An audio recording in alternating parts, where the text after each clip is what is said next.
Now we'll discuss about set. The definition of set is a well-defined class on collection of objects. Set అనేది ఒక class which is a collection of objects where the objects is defined as human అయినా అయి ఉండాలి, animals అయినా అయి ఉండాలి, or any other non living elements. Either living or non living ఎలిమెంట్స్ని set అంటారు. వాటి యొక్క కలెక్షన్ని సెట్ అంటారు అనమాట. ఎగ్జాంపుల్, మనం ఓవెల్స్ తీసుకున్నాం.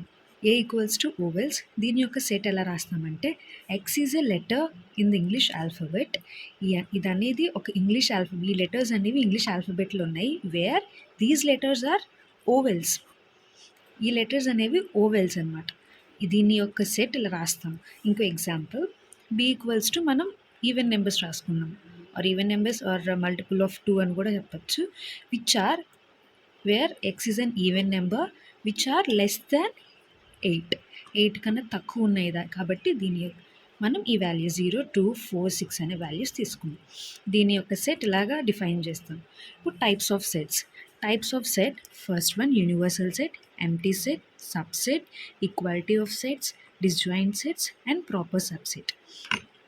యూనివర్సల్ సెట్ అంటే కన్సిస్ట్ ఆల్ పాసిబుల్ ఎలిమెంట్స్ అంటే ప్రతిదీ ఏ ఎలిమెంట్ అయినా అది యూనివర్సల్ సెట్ అంటారు. యూనివర్సల్ సెట్ అంటే యూలా డిఫైన్ చేస్తారు. దానికి ఎగ్జాంపుల్ అది నెంబర్స్ అయినా అయి ఉండొచ్చు, ఆర్ ఆల్ఫాబెట్స్ అయినా అయి ఉండొచ్చు, or any special characters @ hashtag or any other which are living and non living. ఏదైనా సరే which are non living or living ఎలిమెంట్స్ని యూనివర్సల్ సెట్ అంటారు. ఓకే. ఎంప్టీ సెట్ అనేది also known as null set. దీన్ని null set అని కూడా అంటారు. Which has no elements. ఇందులో నో ఎలిమెంట్స్ ఉన్నాయి. ఎంప్టీ సెట్ అనేది జస్ట్ ఎంప్టీ అనమాట. ఇందులో ఏ ఎలిమెంట్స్ ఉండవు. దాన్ని ఐదర్ 5 లాగానే డిఫైన్ చేస్తారు, or else with empty curve brackets లాగానే డిఫైన్ చేస్తారు. సబ్సెట్ ఏంటంటే every element on one set is in another set.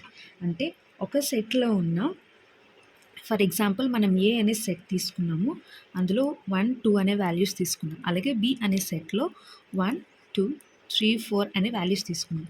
ఇందులో చూసారా, starting 2 and starting 2 are the same. Which elements are in one set is in another set. This is also defined as ఇది ఇలా define చేస్తాం. A subset of B. Next equality of sets అంటే ఇప్పుడు మనం 2 sets ఇస్తాము. 2 sets ఇస్తే B same value same elements ఉంటే దాన్ని ఈక్వల్ సెట్ అంటారు అనమాట. Where A equals to B. దీన్ని ఈక్వల్ సెట్స్ అంటారు. వేర్ ఇందులో ఉన్న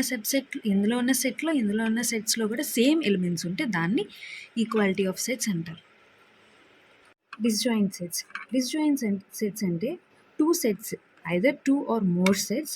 ఆ సెట్స్లో ఈవెన్ వన్ ఎలిమెంట్ కూడా సేమ్ ఉండకూడదు. ఫర్ ఎగ్జాంపుల్, మనం ఏ అనే దాంట్లో XYZ తీసుకున్నాం, అండ్ బి అనే దాంట్లో సమ్ DE అనే వాల్యూస్ తీసుకున్నాం. ఈ సెట్లో ఉన్న వాల్యూస్ అండ్ ఈ సెట్లో ఉన్న వాల్యూస్ చాలా డిఫరెంట్, కామన్గా లేవు. దాన్ని డిస్జాయింట్ సెట్స్ అంటారు.